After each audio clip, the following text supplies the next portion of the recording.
Salve, salve, rapaziada! Em Pelotas, 19 horas e 30 minutos. Como prometido, estamos de volta. Hoje com o chimarrão que tá frio. Dizer que hoje nós vamos fazer uma live com o Bruno Coutinho, ex-meia do Pelotas. Vamos até às 20 horas e 30 minutos. Agradecer já pela audiência de todos na última, quem nos acompanhou com o Dr. Fernando Carvalho, ex-presidente do Internacional, agradeço. Agora espero que gostem do papo com o Bruno Coutinho, que é uma figuraça e tem muita história para contar, principalmente da época que ele esteve aqui na Boca do Lobo. Vou começar a mandar uns abraços rapidinho. Zagueiro Felipe Chaves do Pelotas, meu parceiro, um abraço. Ari, Fábio Coutinho, Fábio Roma, Stefano Irasa, pô, grande Garça, valeu Garça, um abraço. Fernanda, minha Dina emprestada, lá de Pedro Osório. O professor Chuchu Peixoto, vulgo ex-zagueiro Alexandre Santos. Fernandinha, tá todo mundo ligado, eu só esperando pelo Bruno, pra gente começar a bater um papo. Antes disso, eu quero lembrá-los que temos o canal do YouTube do Eduardo Torres, que vocês se inscrevam, por favor. Que tem o canal do Spotify, podcast do Eduardo Torres, se inscrevam, por favor. E assim nós vamos, acompanhem também no site Rede Esportiva com coluna diária. Deixa eu botar o Bruno Coutinho aqui na conversa, porque ele já entrou. Eu peço que vocês me façam esse favor. O Miguel quer um abraço também. Valeu, Miguel, um abraço. Abraço para toda a família que está assistindo. O vereador Parafuso também está assistindo. Valeu, obrigado. Bruno Coutinho, tudo bem, meu querido? Tudo certo? Tudo certo. Obrigado por me dar essa moral aí para atender, para nós bater um papo. Capaz, prazer. Obrigado mesmo. Eu que estava negociando esse passe aí há horas, até já te agradecer, Bruno, porque a entrevista ia ser amanhã e aí a gente conseguiu acertar para hoje. Obrigado pela tua disponibilidade. Quero ver se vai ser tão boa quanto a tua conversa com o Marcelo Prestes, porque a tua live com o Prestes deu o que falar. Eu falei para ele que não dava para contar tudo, porque senão tu não ia ter o que me perguntar. Isso é verdade, isso é verdade. Eu já intimei ele na saída. Eu falei para ele, pô, tu não me rouba as perguntas todas. Tá bem, Bruno? Como é que tá em tempo de pandemia? Tá te cuidando? Família toda bem? Tudo certo, graças a Deus. Em casa, como todo mundo. Não é mole. Tá, começar nas nossas conversas, Bruno. Eu converso com vários amigos, ex-jogadores principalmente, e tem alguns que não gostam tanto de ficar vendo muito futebol, aquela coisa toda. Mas agora, em tempos de pandemia, que não dá para sair muito de casa, tem assistido essas reprises aí para lembrar dos tempos antigos ou nem isso está fazendo? Então, é até interessante me perguntar, sabe o que eu tenho feito? É visto jogos. Confesso que normalmente, assim, com a rotina normal da nossa vida, não paro para ver, claro, com algumas exceções, grandes clássicos, enfim. Eu comecei a ver jogos, assim, que nunca tinha me chamado tanta atenção, como de Copa do Mundo mais antigas, enfim. Até para fazer, a gente fala tanto, né, que mudou o futebol, que está muito rápido, que está mais dinâmico, que está mais forte, enfim. E, claro, com algumas surpresas positivas, outras negativas. Mas, cara, era dinâmico, sim, o futebol de anos atrás. E, lógico, se tratando de Copa do Mundo, né, que é o que eu estava olhando, tinha bastante qualidade já, anos 80, principalmente. E interessante, me chamou muito a atenção, seleção de Argentina, Alemanha, Itália, dos anos 80, assim, é o que eu tenho acompanhado, por incrível que pareça. Os caras falam que hoje é muito mais rápido, mas pega aqueles caras da seleção de 82 ou de 70 esse ano, os caras iam lá igual, não é? Não, é claro, assim, realmente tinha um pouquinho mais tempo para pensar, quando perdia a bola se recolhiam, não voltavam com tanta rapidez, não tinha essa dinâmica, não era todo mundo assim muito compacto, muito unido, mas tinha velocidade, assim, com a bola nos pés, era um futebol agressivo, de certa forma. O futebol hoje está com menos qualidade, Bruno, do que há pouco tempo atrás. Nem vamos pegar a década de 70 e 80. Alguns anos atrás o futebol Pelo menos o brasileiro tinha mais qualidade do que hoje? Isso é um tema que demanda, assim, horas. A gente pode falar horas sobre isso, tá? O que acontece? Vou citar um exemplo, quem sabe possa definir, assim, na minha transição, assim, de fim dos anos da base, ou quase migrando para o profissional, quando já sabia que ia fazer parte de um elenco profissional, era sempre muito bonito, e eu me espelhava, e os outros jogadores da posição também, da minha idade, em jogadores, era muito bonito falar que o volante, ele dava 2 toques. Como ele domina e vira o jogo, como ele joga 2 toques, ou joga de primeira.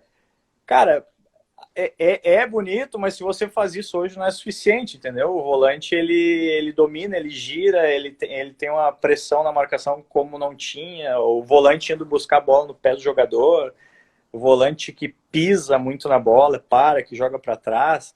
Antes era bonito falar isso, que o volante joga para o lado, que ele vira a bola lá no lateral, que ele faz uma virada de jogo de 30, 40 metros. Hoje o volante ele tem que ser um elemento surpresa, ele tem que ser um meio, ele tem que ser um atacante jogando de volante, tem que ter muito recurso. Então, se tu olhar por esse lado, de repente era um pouco mais fácil antes, porque não era muito exigido dos volantes, entendeu? Enfim, como eu te falei no início do questionamento, é um tema que, para ser debatido por horas, enfim, é o tema do futebol atual hoje, né, em qualquer programa, qualquer entrevista que fala sobre esse assunto. Falando em futebol antigo, não chamando eles de velho, óbvio que já estava o ex-zagueiro Alexandre Santos, meu amigo Chuchu, e também agora o Felipe Miller, meia de altíssima qualidade, lá da base, treinador da base do Pelotas, também está ligado conosco. Brunão, tu estava falando de... E eu lembro, eu ia começar falando que da última vez que tu me deu uma entrevista, tu entrou na sala de imprensa dizendo assim, ó, pode vir com as bombas que eu vou estourar todas. Mas eu vou na tua primeira entrevista na Boca do Lobo. Nem era meu papel estar lá, porque pelo rodízio dos setoristas, na época na Rádio Pelotense, eu estava acho que no Brasil, no Farroupilha, não lembro. Só que fui eu que acabei antecipando a tua contratação. E eu me lembro que quando antecipei o nome da tua contratação, isso que eu nem te conhecia, não foi tu que me disse.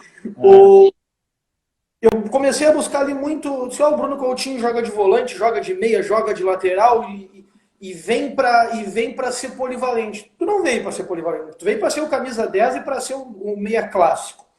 Sim. Mas na tua carreira, para onde é que tu sempre te sentiu melhor jogando antes de nós entrarmos no Pelotas? Falei tudo do Pelotas para perguntar sobre a tua carreira. O meia central... Um 8, um clássico box to box, como se diz. Sim. Ali era onde eu gostava. Isso.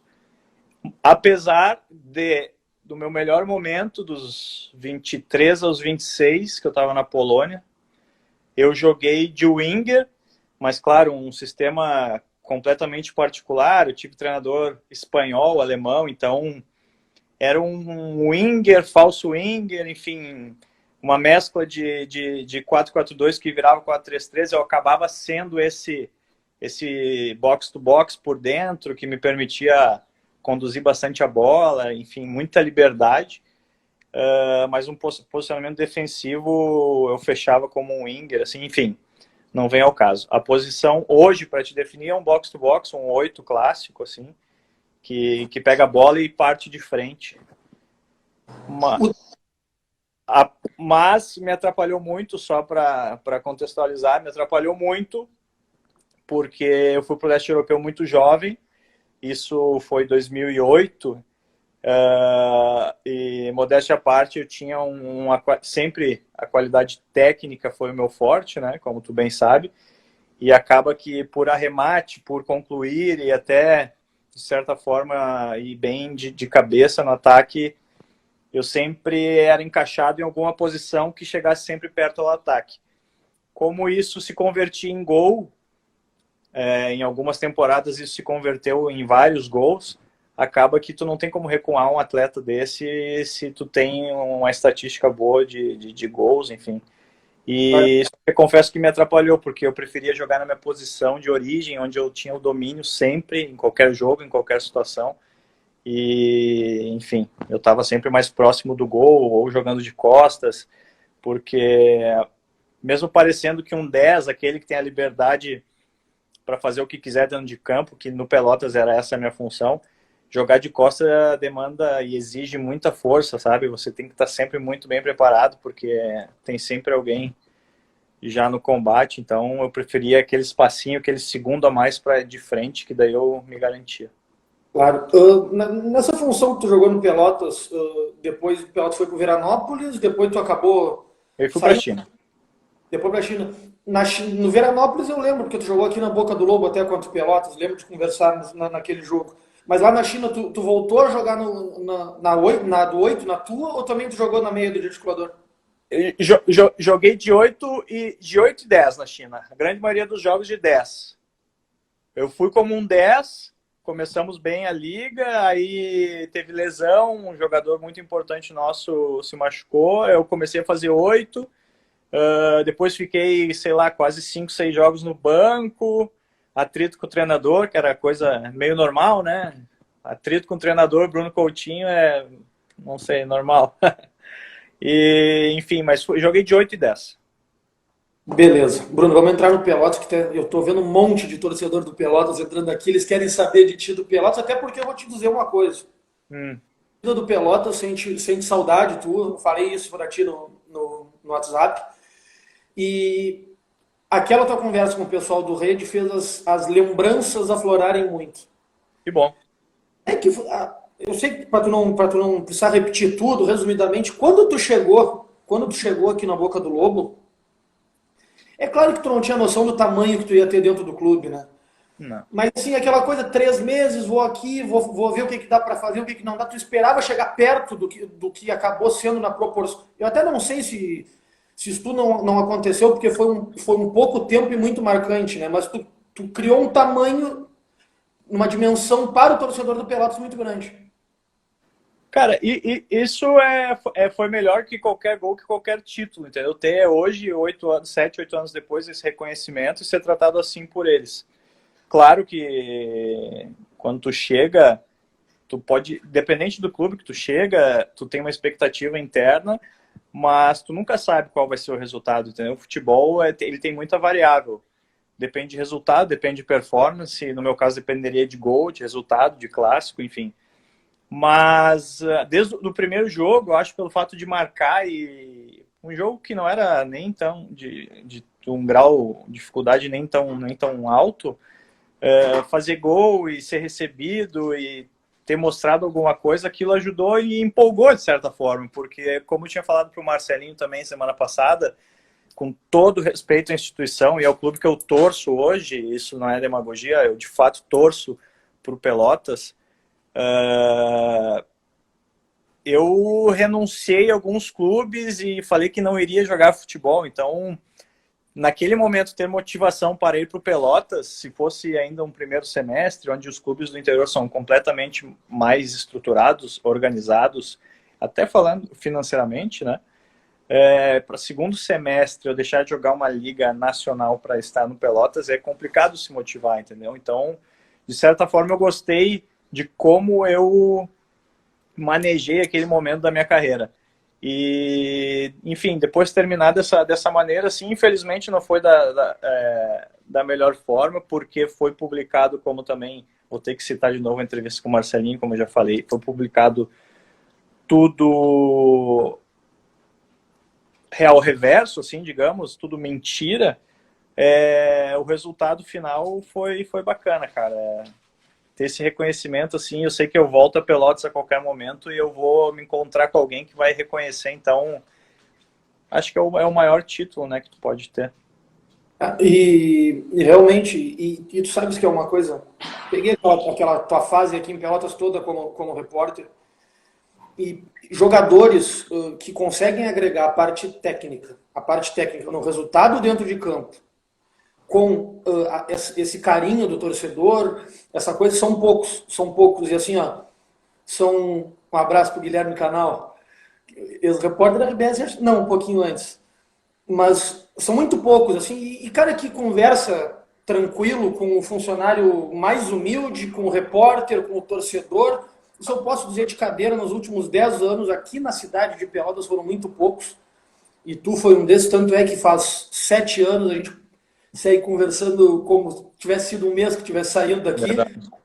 e por isso que eu acho que também ajudou bastante. Eu acho que o ídolo, vamos te botar no status de ídolo, não é só com a bola rolando, é com o carisma. É com o Não, carisma. não é não, Edu, não é não. É isso aí, tu tá repleto de razão. E eu vou aproveitar até o gancho para te agradecer, porque eu me lembro que teve uma matéria sobre o Brapel, e tu falaste muito bem de mim nessa matéria, dizendo que o grande motivo daquela conquista partiria de dentro do vestiário da minha pessoa. Lógico que contagiou outras lideranças, mas partiria de mim. Então, te agradeço aqui, porque eu tinha me esquecido e agora tu me lembrou comentando alguma coisa sobre esse fato. Mas, sim, cara, por mais que a gente tenha aquela formação e tem muito o jogador dentro da gente, sabe?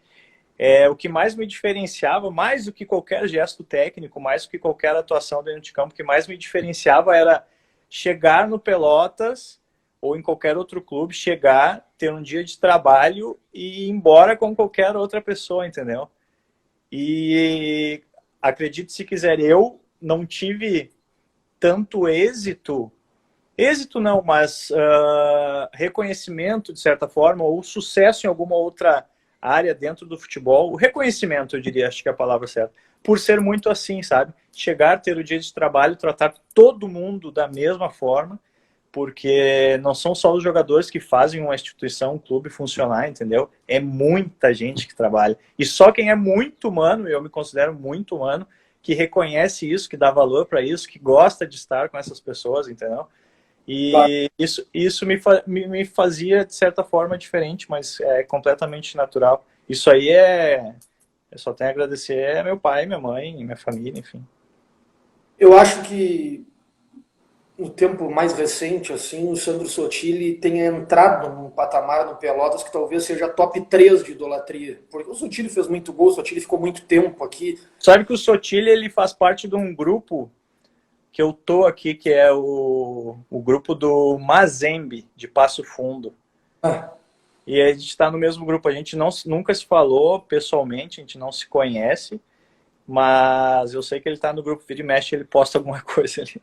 é uma figuraça, é uma figuraça. O Sandro é um É. baita mesmo, mas eu queria dizer assim que eu acho que comparar na história recente qualquer jogador com o Sandro Sotile na história recente do Pelotas é até meio que complicado, porque o Sandro representa muito. Mas eu vejo assim que nos últimos anos, tem uma lista de 4, 5 ou 6 que estejam próximo deles, e para o torcedor, pelo que eu vejo como repórter, conversando com amigos, ouvindo, tu tá nisso aí, por essa questão toda que a gente já falou. Bruno, dentro do campo tu chegou, como já falaste, estreaste, acho que na mesma semana que tu chegou, tu estreou lá no Farroupilha fazendo gol, né, se eu não estou enganado. Sim, E, sim. Provavelmente na mesma semana, dias depois, é, provavelmente. e acabaste te encaixando muito fácil. E uma coisa que chamava muita atenção, eu lembro que aquela copinha tinha jogo atrás de jogo, era um em cima do outro, e eu lembro que eu cheguei a fazer 8 jogos em 8 dias consecutivos de Brasil, Pelotas e Farroupilha. Imagina. E eu lembro que aconteciam algumas coisas assim, intervalo, Pelotas e Farroupilha, Pelotas e São Paulo, qualquer jogo assim, não vou botar o Brapel, que é um jogo diferenciado. O Pelotas não acabava muito bem, tinha um princípio de vaia. Eu lembro de 1 ou 2 vezes em ti para te entrevistar, e tu tava falando com o torcedor, de dá uma acalmada que tem o segundo tempo, dá uma segurada. Isso também fez muito, né? Porque tu tava dando o resultado dentro do campo, mas o torcedor, por gostar de ti, por estar vendo a tua resposta dada dentro do campo, te respeitava também, porque é aquela coisa, as coisas aconteciam, aí tu pegava uma bola, deixava o Felipe Garcia na cara do gol, ou batia de longe, ou achava o Jefferson, achava o Gadelho, o Gilmar, aquele time se propunha isso, né? Podia dizer assim pro torcedor, espera um pouquinho, porque as coisas acabavam acontecendo, né? E isso acontecia por esse cara que eu te falei que eu era, de chegar e ter um dia de trabalho como qualquer um outro e tal. e ser essa pessoa, assim, eu era muito puro, entendeu? Eu sou puro, assim. A gente está falando aqui, você me xinga e eu não gosto, ou eu discordo de alguma coisa, eu vou te rebater no mesmo momento. Tem coisas que você tem que filtrar, tem coisas que você tem que relevar, mas numa situação de um jogo que provavelmente estava sob controle, ou não estávamos perdendo, ou não tinha nada para ele estar ali fazendo, provavelmente estava vaiando, xingando, alguma coisa do tipo ali, o alambrado é muito perto, por isso que tu presenciou. Tem vezes que eu não me controle. Quando passa, eu acho que tem um limite. Quando passa desse limite, eu me sinto no direito de fazer o que eu quiser. Tem aquela velha máxima, eu não posso responder ele todas as vezes, senão eu vou me rebaixar a altura dele e vai ser nivelado por baixo, né? Eu vou ser igual ao torcedor. Mas tem um limite e muitas vezes foi para... Provavelmente, essa vez que tu viu, não foi para mim, eu deveria estar defendendo alguém. Provavelmente.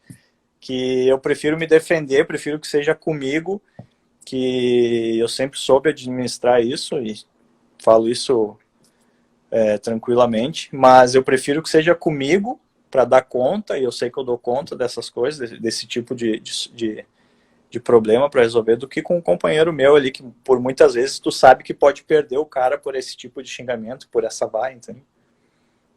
Eu conversei com o Cleverson, ex-atacante da dupla Brapel, atacante do Avaí, de um monte de time, aí ele chegou e me disse assim, nós subimos com o Brasil para a Série B em 2015 porque o vestiário era muito forte, o vestiário segurava tudo, além do time ser muito bom.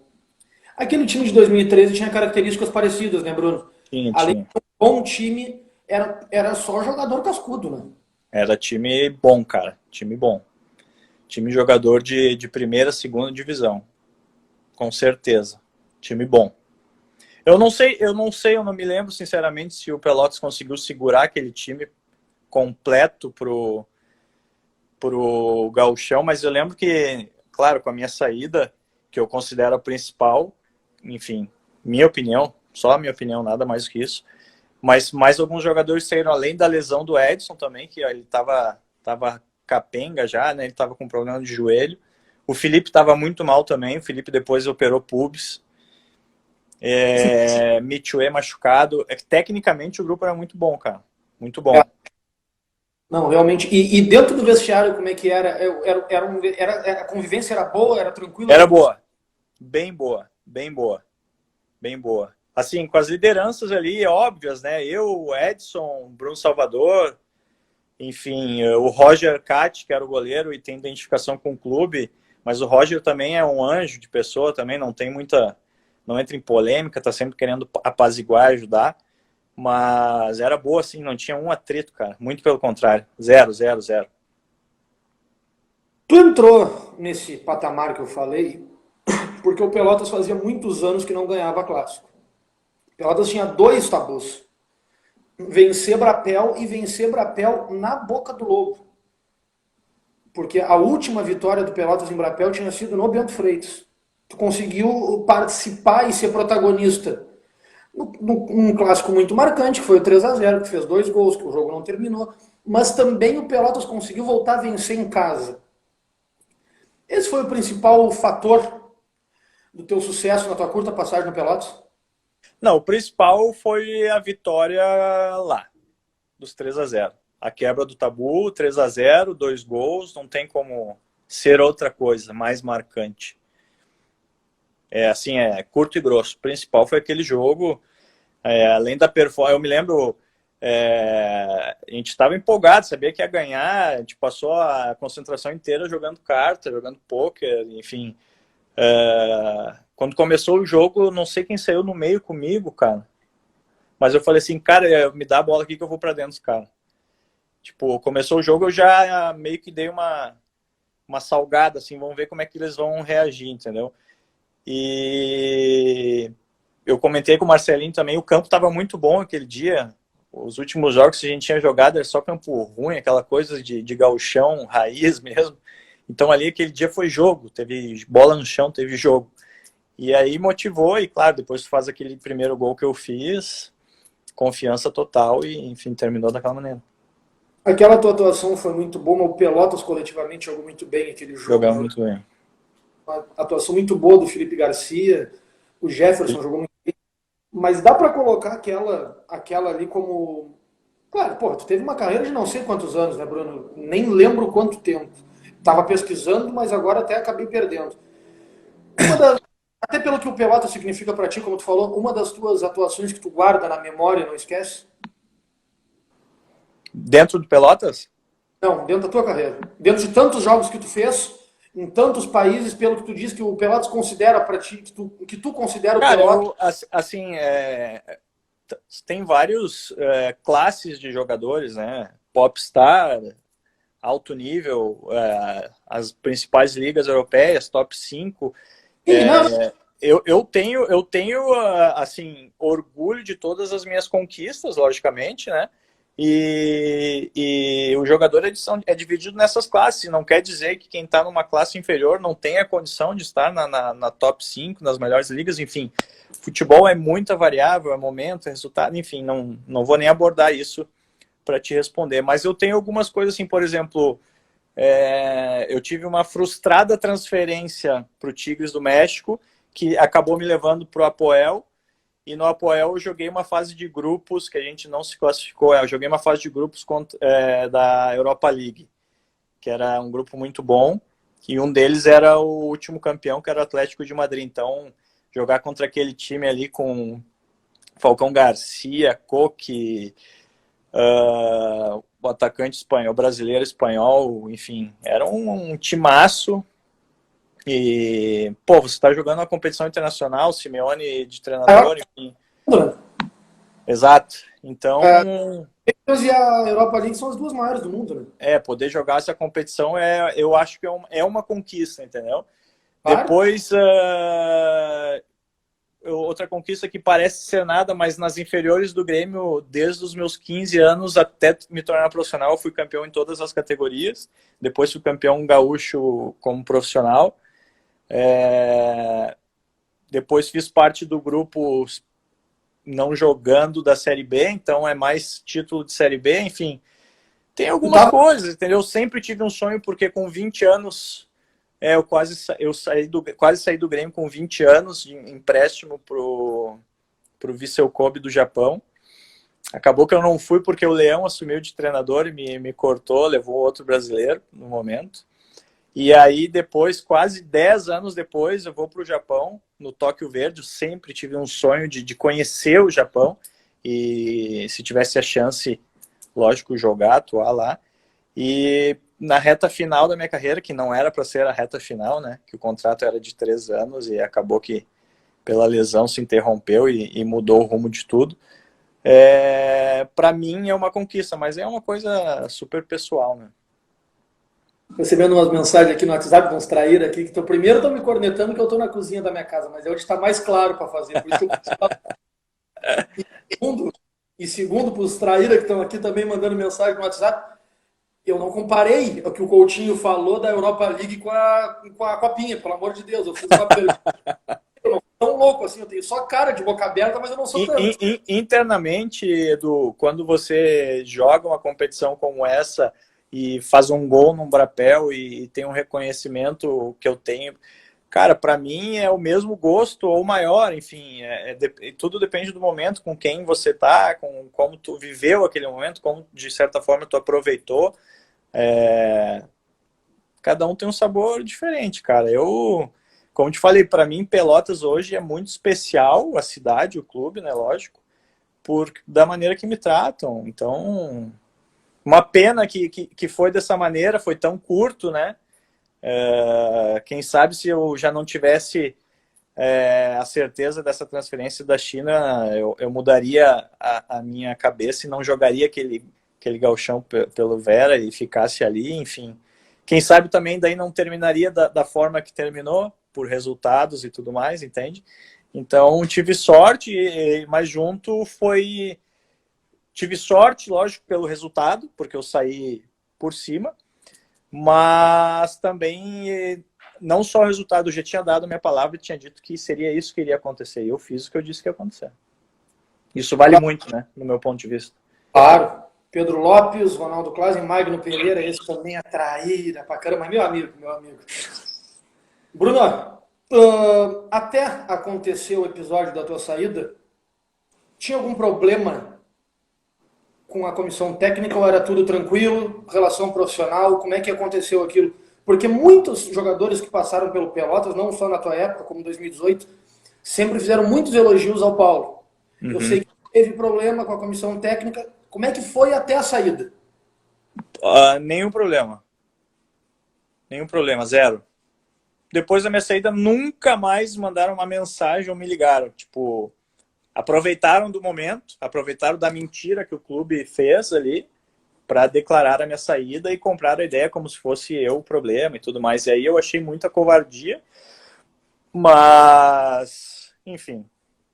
Pô, você é o chefe, você que está perdendo um jogador seu, e não era qualquer jogador, era o teu melhor jogador, e aí tá saindo, você não liga, não chama pra conversar. Eu acho isso aí, não sei se entra como mau caráter, eu acho covardia mesmo. Então, não tenho mágoa, ressentimento, muito pelo contrário.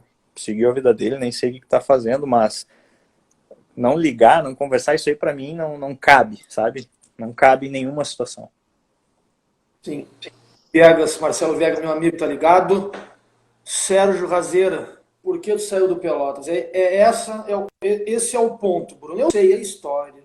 Eu era repórter na época, eu tinha acesso à direção, eu tinha acesso a ti. Mas eu quero que tu fale aqui, até porque esse áudio depois vai pro meu canal no Spotify, esse vídeo vai pro meu canal no YouTube, fica registrado. Eu quero que tu fale o porquê se deu a saída. Eu sei que tu já tinha um acerto com o Veranópolis. Sim. O clube também. Sim. Eu sei que também tinha a possibilidade de voltar para a Ásia, que acabasse voltando. Mas eu quero que tu fale como se deu a tua saída. Minha saída foi, eles me pediram para vir para Pelotas por esses 3 meses, eu aceitei pelos 3 meses, não argumentei nada, aceitei qualquer situação, era só pelo condicionamento físico, estar em atividade, porque também eles já sabiam que eu provavelmente na próxima janela eu poderia ir para a China. Depois que desenrolou alguns jogos ali e teve aquele resultado enfim, tudo que aconteceu que tu bem sabe, eles tentaram, quem sabe vão ficar pro Gauchão, a gente sabe que você já falou que vai ficar. Eu falei, não, se eu ficar para o Gauchão, eu vou jogar no Veranópolis, ponto. E não dei muita abertura. E eles começaram a fazer esforços financeiros para que eu ficasse, para tentar me ofertar ou tentar me ganhar por esse lado. E eu falei, cara, não, se eu ficar, não vai acontecer. E aí, depois que eu dei aquela entrevista que era completamente particular entre eu e o Rogério, não era nada contra o Brasil, eles já sabendo que eu não teria possibilidade nenhuma de ficar ali para o Gauchão, aproveitaram o momento, mas também foi tudo muito rápido e eu facilitei, ajudei. Quando eu vi que eles estavam frustrados, que eu não ficaria pro Gauchão, eu também já facilitei, falei, cara, tô indo, tchau, não tem problema. Só que aí depois entra, né, a covardia essa de poder publicar o que bem entende. Eu nem na cidade já estava, eu recolhi minhas coisas e fui embora no dia seguinte. Essa é a verdade pura, nua e crua da história. Saí porque quis. Aquela tarde que tu deu a entrevista, eu tava na Boca do Lobo. Eu lembro até que lembro muito bem daquela tarde, deu um problema no sistema de som, até para recuperar aquela entrevista foi uma confusão, porque ficou muito ruim o áudio. Fui pra rádio, fizemos aquilo, repercutiu um horror, porque tinha um brapel em cima do outro, a gente sabe que os ânimos estavam muito acirrados. Saí aquele dia da rádio, estava com meu chefe, meu amigo André Miller, estávamos comendo um cachorro quente, e eu recebi uma mensagem de um alto dirigente do Pelotas. Bruno Coutinho está sendo dispensado. Opa, mostrei a mensagem. Como assim? Está sendo dispensado, amanhã eu te conto. A primeira coisa que a gente pensa, o que é? Pô, um brapel em cima do outro. Aquele ano foram 8 em 88 dias. Nunca vai acontecer isso na história. Sim. O Coutinho ultrapassou os limites institucionais entre clubes. Foi isso, não tem outra explicação. O que aconteceu, Bruno, contigo e o Rogério para aquela entrevista? Não, entre eu e o Rogério é uma situação. Ele nunca foi meu treinador na base do Grêmio, mas colegas tinham sido, sabiam do caráter dele, da pessoa dele, e sempre eram incomodados. Eu também me incomodava de ver ele, sabia como ele manejava as pessoas, os seus atletas, a maneira desrespeitosa que muitas vezes ele interagia com os seus atletas, e me incomodava muito, mas por ali parava, eu simplesmente sabia isso e ponto. E ele desrespeitou um funcionário, eu estou repetindo isso pela milésima vez, né, Edu? Ele desrespeitou um funcionário do Pelotas que estava ali recolhendo material, um cara da staff, que era o primeiro a chegar todos os dias no clube para limpeza e tudo mais, enfim. E aí retoma o ponto que a gente falava, né? Eu me dava bem com todos, chegava ali, tratava todos igual para igual, era mais um de toda a mecânica para acontecer, ou para um clube acontecer, para ter a possibilidade de terem jogadores em campo, enfim. E aquilo me subiu na cabeça completamente. Eu não vi a situação. Quem me contou foi o nosso assessor de imprensa da época. Falou, aconteceu isso, ele foi desrespeitado. O Rogério escurraçou ele de dentro do campo e tal. E, cara, ele era um rapaz trabalhador, não tinha boca para nada, baixou a cabeça e saiu. E aquilo me enfureci de uma maneira e dei aquela entrevista. Ponto, foi isso que aconteceu. Ele desrespeitou um dos nossos. Naquele momento, um dos meus. E eu reagi daquela maneira. Só isso que aconteceu. E se tu pegar o tape de novo, eu cito, eu falo, os vermelhos e tal, em nenhum momento eu desrespeitei o clube, enfim, todas as outras, e foram muitas. Eu dei entrevista enquanto estava na China, enquanto estava no Japão, sempre falando de Pelotas, de Brapel. Eu sempre falei que o Pelotas não devia se espelhar em modelo de clube, mas devia se espelhar, sim, no maior rival, para ver que é possível conquistar os resultados, os objetivos, colocar o clube em outro patamar, enfim. Esse sou eu, essa é a pessoa, Bruno Coutinho, entendeu? E eu sigo insistindo em covardia, porque depois que eu fui falar que foi dispensado, falar que desrespeito, enfim, cara, como é que eu vou ser dispensado daquele time, Edu? Vamos ser sinceros, né? No momento tu era muito importante. No momento ou talvez mais importante dentro do campo naquele momento, porque tu vinha com um nível de uma régua de atuação lá no alto por causa dos clássicos. Cara, aquela entrevista, tu te referiu ao Rogério como um babaca metido estrategista.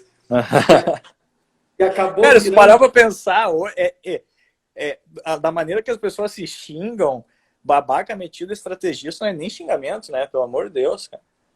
O melhor de tudo, o estrategista ficou ligado ao Rogério. Tem um fake no Twitter que para mim é um dos melhores aqui de Pelotas, que acompanha a gente que cobre o futebol, que é o @Rogério Estrategista. Mas por mim? Porque não pode? Que maneiro.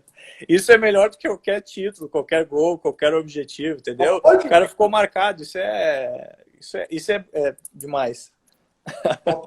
Eu não sei se foi por causa disso, eu converso com ele, não tenho costume de conversar com fake, mas com ele é um dos que eu converso ali quando ele pergunta alguma coisa, e tá ali, Rogério estrategista, ele apareceu depois daquela entrevista, eu tenho certeza. Não sei eu se com certeza não chamei ele de estrategista por esse Twitter, né? Eu não tinha nem Twitter na época, enfim. Bruno, tô recebendo muita pergunta de torcedor do Pelotas, principalmente no WhatsApp aqui. Todo mundo só fala daquele jogo, dos 3-0. Tem uma pergunta aqui do Magno Pereira, se aquele jogo dos 3-0 tivesse terminado, cabia mais, ou o Pelotas, por ter feito 3-0 num clássico, ia se retrair um pouco e administrar aqueles 15 minutos finais? O que tu, como jogador, achas 7 anos depois? Assim, tu sabe que eu não gosto muito de palpite, resultado, aposta de jogo, site de aposta, eu não gosto. O futebol é muita variável e tudo pode acontecer, de fato. Poderia sim fazer mais um.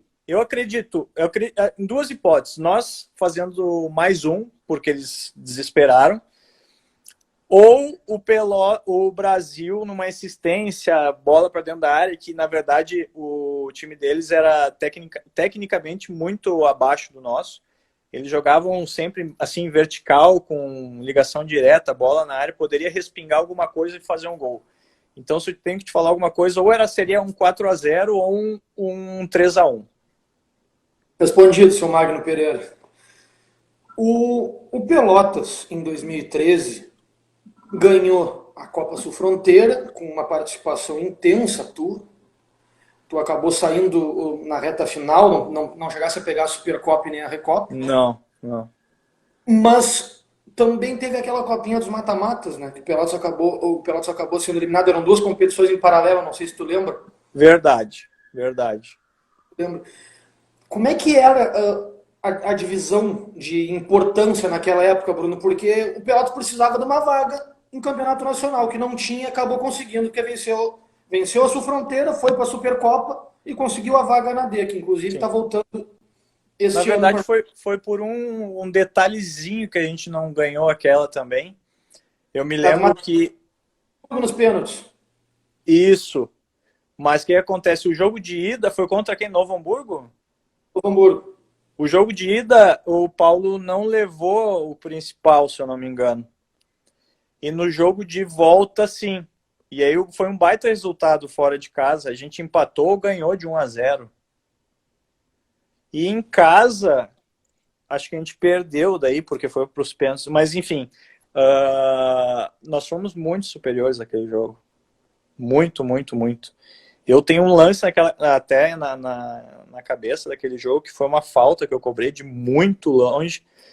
Uma cacetada, assim, aquelas que, é hoje que eu finalmente faço um de bola parada. Uma cacetada de longe, o goleiro pegou, a gente pressionou forte eles. E foi um contra-ataque, se eu não me engano, eu estava na jogada também, a gente recebeu um cruzamento, passou no meio das minhas pernas, tomou um gol, foi um ataque deles, eles não se respeitaram muito, assim, enfim. Foi um detalhe, é futebol, né, cara? Futebol. Mas não tinha time melhor que o nosso naquela competição ali. Não tinha. Tava bem, dava para ganhar frouxo. Era um time que, claro, depois o Brasil subiu para a Série B e mudou de patamar aqui. Hoje a gente tem o Brasil do país, merecidamente vai para o 5º ano de Série B, é outra turma, é outra prateleira. Exatamente. Mas isso acontecer, até isso acontecer, a gente tinha os grupos da dupla europeu de jogadores oscilavam, não tinha a mesma qualidade dos reservas, dos titulares, que é perfeitamente normal. Mas aquele time, até estava fazendo um trabalhinho rápido de pesquisa antes da gente bater esse papo, tu olhava os jogadores da reserva, entrariam tranquilamente dentro, porque eram de bom nível, né, em sua maioria, né, Bruno? Também isso acabava facilitando, né? Sim. Aí nós vamos para um debate já bem técnico, assim, né, de formação de grupo e tudo mais. Quanto melhor tu tem em mãos, mais resultado vai dar, né? Se tu tem reservas, se tu tem suplente, te ajuda muito. E nessa situação, principalmente, porque a gente não treinava, eu não treinava, não tinha condições de treinar. Jogo um dia sim, um dia não, como é que vai treinar, entendeu? Era jogo e gelo. Então, se tu tem mais de 11, que para segundo semestre, clube de interior, ter mais de 11 jogadores que estão aptos a jogar, não sei como está hoje, sinceramente, mas para aquela época é bem complicado também. O Pelotas acabou depois sendo rebaixado em 2014. Eu sei que tu não gosta de variáveis, eu sei que não gosta de variáveis, mas o Pelotas acabou caindo em 2014, depois de ganhar a Sul Fronteira, ganhar a Supercopa, ganhar a Recopa. E eu sempre digo, até comentei isso há pouco tempo, que talvez tenha sido isso que tenha feito uma queda que já é doída, ser mais doída ainda, porque foi decepcionante. Eu vou te pedir para tu fazer um exercício de futurologia, mesmo tu não gostando. Manda. O grupo de 2013 mantido, com Edson Borges inteiro, com Bruno Coutinho permanecendo, com Felipe Garcia inteiro, segurava o Pelotas no gauchão? Eu diria entre os quatro. Entre os quatro, no mínimo. Porque daí entra também aquele grupo com Julinho Camargo e um fisioterapeuta que era da confiança dele, entre os quatro, com o pé nas costas. Pé nas Forte. costas. Forte. Pé nas costas. Como é que foi? Como é que foi? Se eu não me engano, eu saí, o Veranópolis não foi para a semifinal porque perdeu nos pênaltis para o Caxias. Não, mas eu digo o grupo do Pelotas de 2000. Não, isso que eu tô te falando. Tá, entendi. Comparando os grupos tecnicamente, se eu pegar 1-1, assim, claro, hoje a gente tinha no Veranópolis o Tiquinho Soares, né, que é o titular do Porto, mas ele era reserva, imagina. Enfim, era bom também, mas muito menos opção. Claro. Eu não estou fazendo a ordem cronológica das coisas aqui, mas o Pelotas fez tudo que fez aquele ano porque tinha um time forte, tinha um vestiário muito forte. E eu sei que tu ficou magoado com uma série de pessoas na tua saída.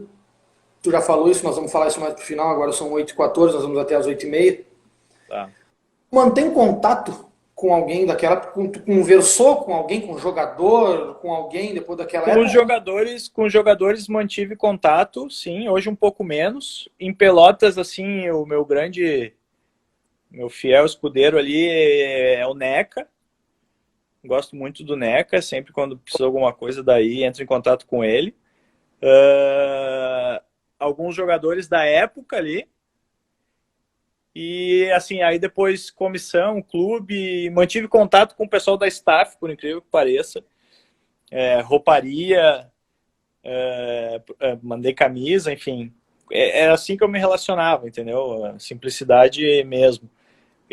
Mas aí também são 7 anos, né, passa o tempo, muda número, perde contato, assim, cada vida segue um rumo diferente, mas mantive contato, sim. Vou te fazer uma pergunta para eu entender o teu grau de chateação. Pelota tem um grupo de torcedores, são os meninos que fazem o Arquivo Lobão lá, que até eu sei que te procuraram para fazer uma live. Seguidamente, por ano, geralmente, eles fazem um jogo de ex-jogadores. Sim. Se o Bruno fosse convidado a voltar à Boca do Lobo para jogar um jogo de ex-jogadores, acharia que teria clima de vir ou preferiria agradecer o convite e ficar em Porto Alegre? Então, teve o Pelotas me convidou para um jogo ano passado, tá? Eu não fui, simplesmente. Verdade. Teve um jogo ano passado. Eu recusei, mas completamente por logística e tal. Eu iria fazer, sei lá, 1.500 quilômetros para ir jogar o jogo, tá? Não tinha como. Mas, com certeza, o próximo vou fazer todo o esforço possível. Se eles não me botarem no mesmo hotel que quiseram me botar quando eu cheguei aí, né? Pelo amor de Deus. O hotel era bravo? Não, eu quase fui embora. Tive que pegar o velho que tava comigo e ir pro Jacques George dormir lá. Senão, sacanagem. Bruna, qual foi a... Tu já falou. Mas volto sim, com prazer. Com prazer. Tu já falou que torce pro Pelotas, acabaste dizendo que voltas com prazer. Eu sei que a tua mágoa é grande, tu já me disse isso fora do ar, estás dizendo agora pela segunda vez em live. Tirando a questão que tu já disse, tem mais alguma coisa que te deixou chateado com Pelotas ou foi isso mesmo? Foi não ter podido se explicar na tua saída e terem usado um motivo que tu diz que não foi o verdadeiro da tua saída? Eu insisto com covardia, porque um dia antes era os mesmos que estavam ali agradecendo, só não de joelho, pelo que eu já tinha feito e pelos resultados no passado recente, ali nas semanas anteriores, foram os que ligaram para vocês para publicar essa matéria. E, enfim, o Bruno foi dispensado, o Bruno foi mandado embora. Primeiro que, tecnicamente, seria ridículo a gente entrar nesses detalhes. Depois, como é que eu ia ser mandado embora? O clube não pode mandar embora, tem que pagar, tem que fazer rescisão de contrato e tudo mais. Então, eu sigo usando covardia. Mas tudo passa, né, cara? Essas coisas passam, assim. Doeu, foi fogo, mas ao mesmo tempo, no dia seguinte, eu não passei nem em Porto Alegre, eu estava com meu filho na beira da praia, na minha casa, e, enfim, passou, te asseguro que passou. Doeu mais por pai e mãe que te acompanham, sabe, da pessoa que você é, e tô sendo repetitivo aqui porque eu comentei essa situação com o Marcelinho aquele outro dia, mas eu sigo com essa palavra, assim, insisto nela, covardia, porque ser tratado da maneira que eu fui pelo pessoal ali da cúpula do clube, tão bem, e aí acharam um rosto para culpar aquele jogo, e logo o meu, foram mal demais, mal demais. Mesmo que a tua saída pós-competição já estivesse acertada, para ti... Eu acho que a maior frustração deles foi essa. Tinha uma pressão até da torcida naquele momento. Como eu não ficaria... É que você para pensar, como é que o Bruno sai do Pelotas e vai para o Veranópolis? Não tem como, entendeu? Nenhum jogador em sã consciência faz isso, a não ser que estão oferecendo muito dinheiro, enfim. Eu saí do Pelotas e fui ganhar metade que o Pelotas me ofereceu lá. Entendeu? Só que eu tinha dado a palavra, isso vale, cara, entendeu? Eu sairia, o Júlio Camargo sabia que eu iria sair, que eu iria para a China. Eu falei, Júlio, eu não termino o gauchão, cara. Qual é a cláusula ali? Não, se tiver uma oferta internacional, tu tá fora. Beleza, sim, me serve. Como é que eu iria abandonar o Pelotas no meio da competição, depois de tudo que eu teria feito pelo Pelotas, sabe? Tudo tão bom, ser marcado na história e depois abandonar. Aí entra todas aquelas coisas, né, que foi por dinheiro, que é, enfim... Eu só ajudei, cara. Eu falo assim, ó, claro, é forte, assim, eu só ajudei o clube. Posso falar isso, eu só ajudei, tomando essa decisão. A direção... Eles sabem disso.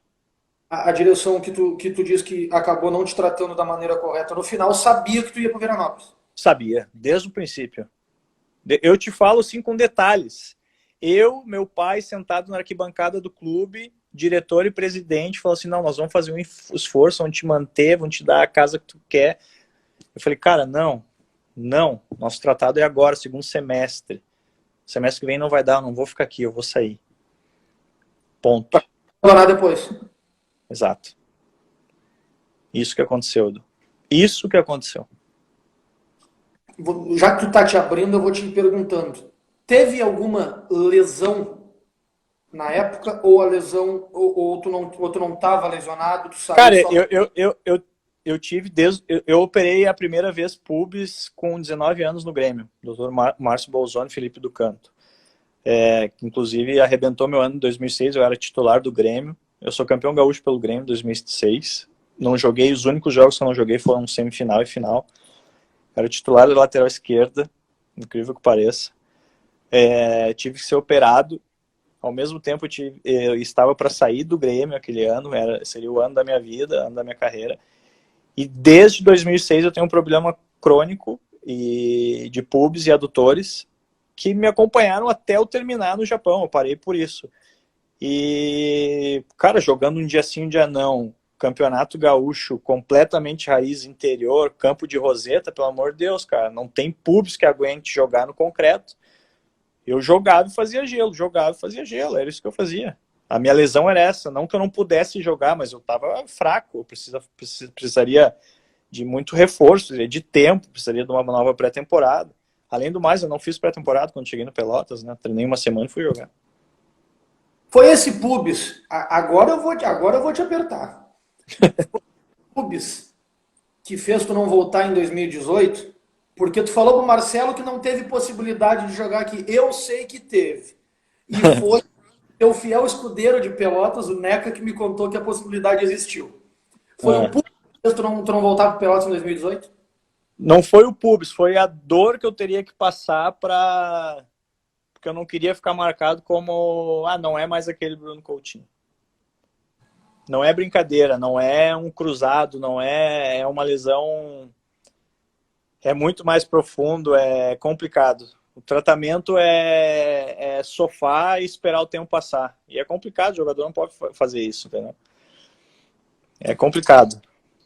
A dor, aquela a adrenalina, a motivação, o treinamento, o suor, como se diz, a fadiga muscular que te empolga muitas vezes no meio, que te empolgava no meio do jogo, que te levava a buscar terminar o jogo bem, com uma superação, já não me satisfazia, eu não tinha mais prazer por isso. A dor não me motivava mais, já me atrapalhava. Então eu já estava dosando, já um sprint já não seria 100% e tudo mais, enfim. Era assim que eu estava. E eu não quis passar por esses 6 meses, digamos, de pré-temporada e fisioterapia e recuperação, enfim. Mas teve conversa e tava quase. Seria bacana, o clube estava na 2ª divisão também, seria uma boa volta, né? É verdade. E acabou sendo campeão até. Quem é o treinador hoje, hein? Hoje o treinador é o Ricardo Colbachini. O Ricardo Colbachini assumiu no lugar do Vink. O Luiz Carlos Vink era até a parada do Gauchão. E aí agora o Colbachini assumiu para essa reta final de Gauchão e para a Série D do Campeonato Brasileiro. Bruno, nós estamos quase no final, então eu vou tentar ser conciso nas perguntas. O que o Bruno Coutinho vê do futebol hoje? Tu te imagina próximo do futebol hoje como treinador, como diretor executivo? Por exemplo, hoje um cara muito ligado ao Pelotas, como tu só que ele também com muito mais tempo de casa, que é o Thiago Gaúcho. O Thiago é o gerente de futebol. Tu te imagina numa função dessa, de gerente, de executivo? Eu e o Thiago na gerência dava uma boa dupla, né, cara? Eu e o Thiago na gerência, uma boa dupla. De repente, eu no campo, ele no bastidor, né? Porque ele no campo era só para marcar. Então deixa eu no campo e ele fica nos bastidor. Dava uma boa dupla. Trazer esse pessoal da velha guarda aí, os de verdade, trazer um NECA pro clube. Isso aí tudo ajudaria a dar uma reformulada no clube que precisa, não dá para insistir nessas mesmices, né? E seguir esse trabalho, troca de treinador e contrata qualquer um, contrata quem está aí disponível. Não dá, cara, isso não dá, isso não adianta. Tem que ser pensado, tem que ser um estrategista, tem que ter estratégia, tem que ter o planejamento, por incrível que pareça, parece brincadeira. E eu não conheço o treinador atual, não sei nem quem está tocando o clube, mas me imagino, sim, eu por várias vezes tentei virar a página na minha vida, né, e não estar mais dentro do futebol, mas é muito complicado, vocês não param de me ligar e insistir para fazer essas coisas, então é difícil, entendeu? Eu tive uma faculdade da vida e tá no sangue já hoje, entendeu? Eu sei, quando se trata de futebol e dessas coisas, eu sei fazer, confio muito, e sei que muita gente que tá aí já não dá mais, entendeu? Pega ali, aposenta, pendura, vaza, dá lugar, porque tem gente boa para assumir, entendeu? E, cara, me imagino, ainda não dei esse passo, porque não faltou coragem, é uma série de outras coisas que correm em paralelo na minha vida também, que, na verdade, já deveria ter definido, mas, enfim, é assim, o tempo passa rápido, quando tu vê, já se passaram 7 anos que eu tive no Pelotas, e vocês insistem que eu volte. Então, quem sabe, né? Vamos ver. Eu, Thiago, mais alguém aí, vamos dar um título decente pro Pelotas, e mais do que o Bruno Coutinho como jogador pode dar. Bruno Coutinho, meu parceiro, obrigado pela moral, obrigado pela hora. Eu sei que véspera de feriado é complicado, é dia de tomar uma coisinha, dia de aproveitar um pouco, mas sabe que fazia horas que a gente já estava conversando, eu queria que a gente conversasse, fiquei muito feliz desse bate-papo. Obrigado. Que isso, cara, um prazer, Edu. Para você, para o Marcelinho aí, é sempre um prazer conversar, foi a turma que eu me identifiquei também, e de certa forma vocês me procuram porque sabem que é verdade, não é sempre não é aquela mesmice, né, que vai ser respondida, é a verdade, o que aconteceu, e eu exponho sempre minha opinião. Obrigado pelo convite, obrigado por esclarecer, de certa forma, o que eu represento aí para a turma em Pelotas, e cada vez que eu falo com vocês, escuto essas coisas, eu ganho meu dia aqui, e, enfim, muito obrigado pela atenção, se eu puder ajudar, sabe o número. Brunão, abraço, valeu. Abraço, querido. Valeu, gente. Bruno Coutinho dando o prazer da audiência. Obrigado. Esse áudio estará no Spotify. O vídeo estará no canal do YouTube, canal do Eduardo Torres, Spotify, lá é podcast do Eduardo Torres. Valeu, um abraço.